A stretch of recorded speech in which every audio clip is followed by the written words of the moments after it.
So my advice for organizations looking to modernize or evolve their approach to performance management, feedback coaching, is to put together a system that's flexible enough so that the employee gets to choose the questions and the topics that are important to them that they want to bring up in a discussion with their manager. So instead of a top-down led process, which typically looks like the performance review, here are the ratings, here are the competencies, here's when to fill out the paperwork, here's when to do your self-review. That's basically people just saying, okay, HR has told me that I have to do this and I've got to check this off the list. They have the conversation, but they're not walking away from that conversation saying, wow, that was the best conversation I've ever had about me and my performance, and I got exactly the information that I need. I figured out what I do well right now that I should leverage. I know what I should be focused on next.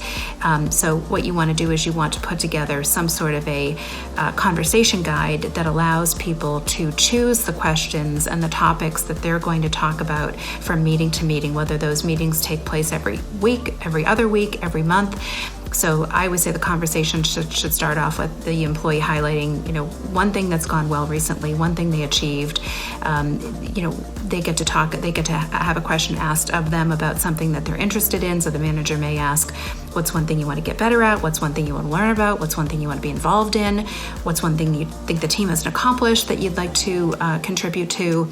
And then the employee gets to pick a question about what they're doing well. So they could ask their manager something like, what's one thing I'm doing well that I should continue with? Or what's one thing you rely on me for?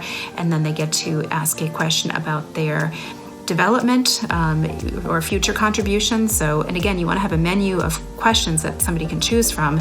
And so you might have a question that the employee chooses that, what's one thing I could do to be more effective in my role, or what's next for me to focus on, or what's one way I could improve my interpersonal skills, or what's one way I could support the team more.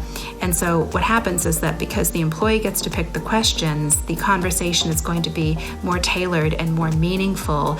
And again, you want the manager to also be asking for some feedback. So the manager is going to ask very similar questions to the employee. So what's one thing I'm doing as your manager to support you that is working that I should continue with? And what's one way I could support you more? Or what's one thing I could do to work better with you? Or what's one thing you would like to learn from me that I can teach you?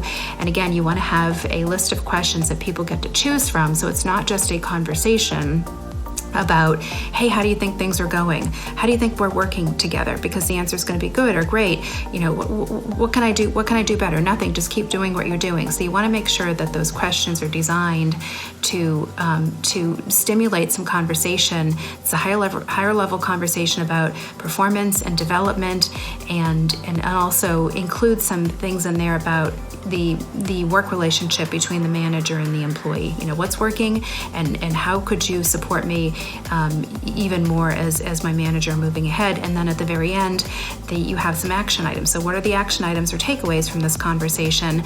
And the whole thing should take about 10 minutes to ask and answer these questions. So I have a model, I call it the 10-minute questions conversation. So again, my advice is to walk away from those HR designed, very well-intentioned systems of, again, annual performance reviews and ratings that happen once a year and look backwards to these ongoing conversations.